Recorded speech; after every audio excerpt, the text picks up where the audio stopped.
आज की वीडियो में हम लोग पढ़ने वाले हैं केमिकल इक्वेशन के बारे में कि केमिकल इक्वेशन क्या होता है। आइए देखते हैं कि आपके एनसीईआरटी ने किस तरह से इसे समझाया है। तो केमिकल इक्वेशन क्या होता है? A chemical equation represents a chemical reaction. Chemical equation जो होता है वो बेसिकली केमिकल रिएक्शन को रिप्रेजेंट करता है। इसको हम कैसे रिप्रेजेंट कर सकते हैं? It can be written by using words और केमिकल फार्मूला। कह रहा है कि केमिकल इक्वेशन को हम लोग वर्ड्स और केमिकल फार्मूला इन दोनों के हेल्प से रिप्रेजेंट कर सकते हैं। कैसे? अगर आपके पास कोई भी केमिकल इक्वेशन है उसको वर्ड में लिखना हो, for example magnesium plus oxygen reaction करके बनाता है मैग्नीशियम ऑक्साइड। तो ये जो आपका केमिकल रिएक्शन है आपका ये वर्ड में लिखा हुआ है। इसी वर्ड को अगर हम केमिकल फार्मूला और सिंबल में चेंज करेंगे तो ये केमिकल इक्वेशन कैसे हो जाएगा? एम मैग्नीशियम का जो सिंबल होता है वो होता है Mg और ऑक्सीजन का आपका फार्मूला होता है O2। मैग्नीशियम ऑक्साइड का जो फार्मूला होता है MgO। तो मैग्नीशियम जो ऑक्सीजन से रिएक्शन करता है बनाता है MgO। यही इसका chemical formula with the symbol के साथ है। तो इसलिए हम लोग केमिकल इक्वेशन को वर्ड और केमिकल फार्मूला या उसके सिंबल में भी लिख सकते हैं। तो केमिकल इक्वेशन का डिफिनेशन क्या हुआ? The method of representing a chemical reaction with the help of words, symbol and formula is known as chemical equation. एक ऐसा मेथड जिसमें हम लोग केमिकल रिएक्शन को उसके वर्ड्स, सिंबल या फार्मूला में रिप्रेजेंट कर सके उसे हम लोग केमिकल इक्वेशन कहते हैं। आइए थोड़ा और वर्ड इक्वेशन के बारे में जान लेते हैं। हमने वर्ड इक्वेशन में एग्जांपल में लिया था मैग्नीशियम प्लस ऑक्सीजन रिएक्शन करके बनाता है मैग्नीशियम ऑक्साइड। तो आपके एनसीईआरटी में लिखा है कि a word equation shows change of reactant to products through an arrow place between them. कह रहा है वर्ड इक्वेशन में रिएक्टेंट और प्रोडक्ट होता है, उनके बीच में एक एरो होता है, उसी को वर्ड इक्वेशन शो करता है। फिर कह रहा है कि reactants are written on the left hand side of the arrow. कह रहा है कि जो वर्ड इक्वेशन में एरो होता है उसके लेफ्ट हैंड साइड में रिएक्टेंट लिखा जाता है with a plus symbol between them. देखिए इसमें रिएक्टेंट कौन है? ऑक्सीजन है और मैग्नीशियम, इन दोनों के बीच में प्लस साइन लिखते हैं। जब जब भी दो या दो से ज़्यादा आपके पास रिएक्टेंट होते हैं तो उसको प्लस साइन से रिप्रेजेंट किया जाता है।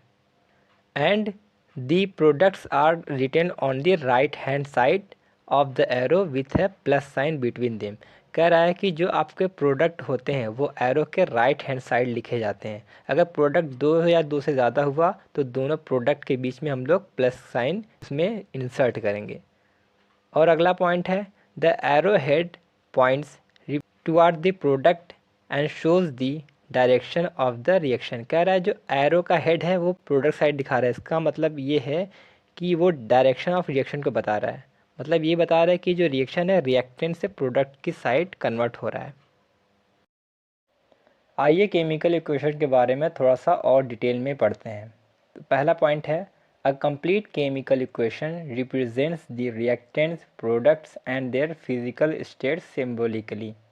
कह रहा है कि अगर किसी केमिकल इक्वेशन को हमें कम्प्लीटली रिप्रेजेंट्स करना होगा तो हम रिएक्टेंट, प्रोडक्ट के फिजिकल स्टेट्स यानी solid, liquid, gas chemical equation में लिखना पड़ेगा। मतलब ये है कि कभी कभी क्या होता है रिएक्टेंट मान लीजिए आपका गैसीय स्टेट में हो सकता है, सॉलिड या लिक्विड में भी हो सकता है। ऐसे प्रोडक्ट भी आपका सॉलिड, लिक्विड, गैस हो सकता है। तो जब भी रिएक्टेंट और प्रोडक्ट लिखें तो उसमें उसके फिजिकल स्टेट्स भी मेंशन करना होगा। और अगला पॉइंट है the solid, liquid, aqueous and gaseous states of reactants and products are represented by the notation। कह रहा है कि सॉलिड, लिक्विड, एक्वस या गैसेस स्टेट, इनमें चारों में से कोई भी स्टेट्स होगा उसको हम लोग नोटेशन देंगे, यानी उसको हम लोग सिंबल में लिखेंगे। सॉलिड के लिए स्मॉल एस, लिक्विड के लिए स्मॉल एल, एक्वस के लिए हम लोग एक ही वर्ड यूज़ करेंगे और गैसेस स्टेट्स के लिए हम रिएक्टेंट प्रोडक्ट को जी में लिखेंगे, स्मॉल जी। आइए किसी एग्जाम्पल की मदद से समझते हैं। जैसे कि हम लोग देख रहे थे कि मैग्नीशियम ऑक्सीजन से रिएक्शन करके बना रहा था MgO, मैग्नीशियम ऑक्साइड। तो मैग्नीशियम जो होता है एक मेटल होता है, मेटल का फिजिकल स्टेट होता है सॉलिड, इसलिए मैग्नीशियम के बगल में स्मॉल एस सॉलिड यहाँ पर रिप्रेजेंट कर रहा है। ऑक्सीजन का जो आपका फिजिकल स्टेट होता है वो होता है गैसेज स्टेट, तो इसलिए ऑक्सीजन के बगल में उसका फिजिकल स्टेट स्मॉल जी यानी गैसेज स्टेट को रिप्रेजेंट किया गया है। मैग्नीशियम ऑक्साइड एक तरह का वाइट सॉलिड प्रोडक्ट होता है। तो मैग्नीशियम ऑक्साइड सॉलिड है, इसलिए हम लोग उसे स्मॉल एस से डिनोट करेंगे। यहाँ स्मॉल एस बता रहा है कि जो ये प्रोडक्ट है वो सॉलिड स्टेट में है। फिर अगला पॉइंट है कि द वर्ड एक्वस यानी कि aq is written if the reactant and product is present as in solution of water. कह रहा है कि अगर रिएक्टेंट या प्रोडक्ट वाटर में डिज़ोल्व है तो वहाँ पर हम लोग एक्यू वर्ड यूज़ करेंगे।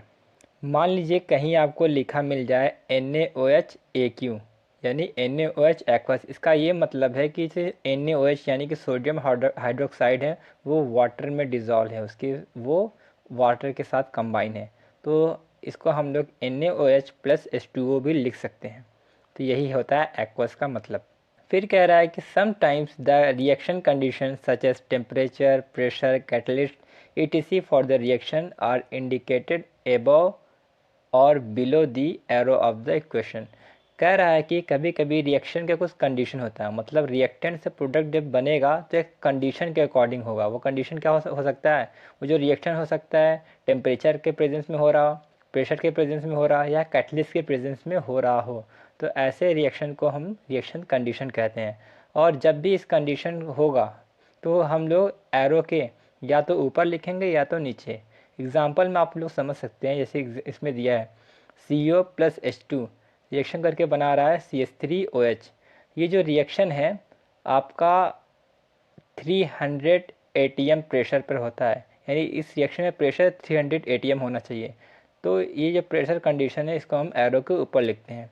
और इसके नीचे लिखा हुआ ZnO प्लस CrO3, ये एक्चुअल में कैटलिस्ट होते हैं। कैटलिस्ट क्या करते हैं, रिएक्शन को बहुत फास्ट कर सकते हैं, यानी रिएक्टेंट प्रोडक्ट में जल्द ही कन्वर्ट हो जाता है इसके प्रेजेंस में। तो कैटलिस्ट और प्रेशर, टेम्परेचर भी इसमें मैंने मेंशन नहीं किया है। ये जो रिएक्शन होता है 300 डिग्री टेम्परेचर पर होता है। तो जब भी रिएक्शन कंडीशन होता है तो हमें उसके उस टेम्परेचर, प्रेशर या कैटलिस्ट को रिएक्शन को ऊपर या नीचे दिखाना पड़ता है। अगला आपका एग्जांपल है CO2 प्लस H2O रिएक्शन करके बनाता है C6H12O6 प्लस O2। ये एक्चुअल में फोटोसिंथेसिस का एग्जांपल है, यानी जब फोटोसिंथेसिस होता है तो CO2 और वाटर से आपका ग्लूकोज और ऑक्सीजन बनता है। ये जो फोटोसिंथेसिस होता है वो सनलाइट की प्रेजेंस में होता है ना, यानी ये जो रिएक्शन कंडीशन है सनलाइट यानी कि हीट, वो एरो को ऊपर दिखाया गया है। और ये जो फोटोसिंथेसिस होता है वो क्लोरोफिल की मदद से होता है। तो क्लोरोफिल यहाँ पर एज ए कैटलिस्ट काम करता है। तो इस रिएक्शन में हीट और कैटलिस्ट दोनों ही दिखाया गया है। अब आइए देखते हैं टाइप्स ऑफ केमिकल इक्वेशंस, यानी केमिकल इक्वेशन कितनी तरह के हो सकते हैं। तो पहला है आपका बैलेंस केमिकल इक्वेशन। क्या होता है एक balance chemical equation? A chemical equation in which the number of atom of each elements of reactants are equal to that of products is called balance chemical reaction. एक ऐसा chemical equation जिसमें reactant और product में अगर number of atom same है तो उससे हम बैलेंस केमिकल इक्वेशन कहते हैं। आइए एक एग्जांपल की मदद से समझते हैं। इसमें लिखा है कि 3Fe प्लस 4H2O रिएक्शन करके बना रहा है Fa3O4 प्लस 4H2। तो यहाँ पर 3Fe प्लस 4H2O ये आपका रिएक्टेंट है। अब देखते हैं रिएक्टेंट में जो एलिमेंट्स यानी कि जो एटम्स दिए हैं वो कितने हैं। तो इसमें आयरन के 3 एटम हैं और हाइड्रोजन के 2 है, लेकिन 4 से मल्टीप्लाई हुआ है तो 4 2 जा 8, यानी हाइड्रोजन के 8 एटम हैं। और इसमें ऑक्सीजन देखा जाए, ऑक्सीजन के 1 एटम है, लेकिन 4 से मल्टीप्लाई हुआ है तो ऑक्सीजन के टोटल 4 एटम्स हैं। प्रोडक्ट साइड में देखते हैं। प्रोडक्ट साइड में आपका आयरन है 3, क्योंकि Fe3 लिखा हुआ है। और रही बात आपके हाइड्रोजन की, तो हाइड्रोजन है H2, लेकिन 4 से मल्टीप्लाई हुआ है तो 4 2 जा 8, यहाँ पर हाइड्रोजन हो जाएंगे 8। ऑक्सीजन को देखते हैं। Fe3O4 यानी O4, ऑक्सीजन कितने हैं 4 हैं।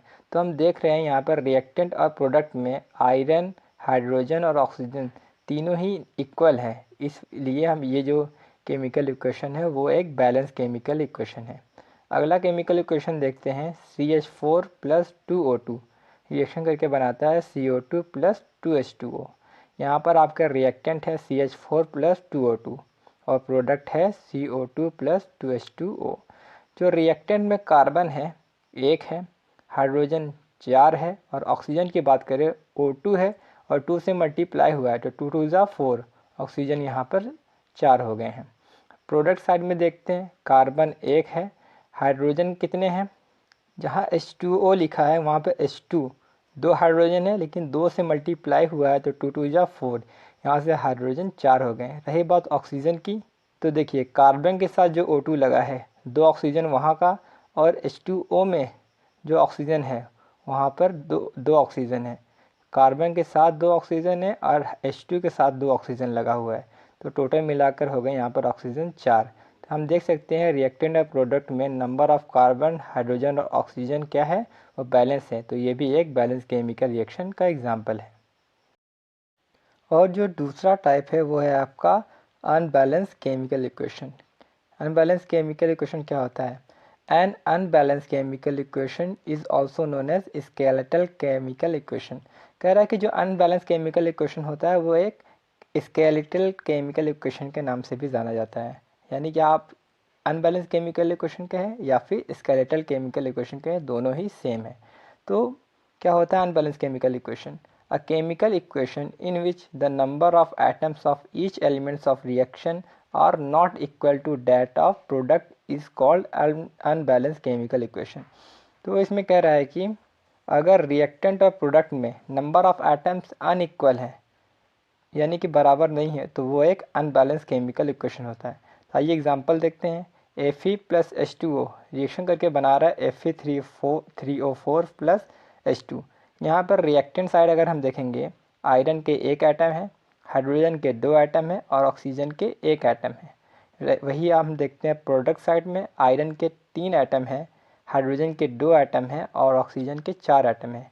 इसमें आप देख सकते हैं कि रिएक्टेंट और प्रोडक्ट में नंबर ऑफ एटम सेम नहीं है। हाइड्रोजन तो बैलेंस है, लेकिन आयरन और ऑक्सीजन ये दोनों बैलेंस नहीं है। तो बैलेंस होने के लिए हर एक एलिमेंट रिएक्टेंट और प्रोडक्ट में बराबर होने चाहिए। तो ये एक अनबैलेंस केमिकल इक्वेशन है। अगला एग्जांपल देखते हैं। CH4 प्लस O2 रिएक्शन करके बना रहा है CO2 प्लस H2O। तो रिएक्टेंट साइड जो कार्बन है वो 1 है और हाइड्रोजन 4 है, ऑक्सीजन 2 है।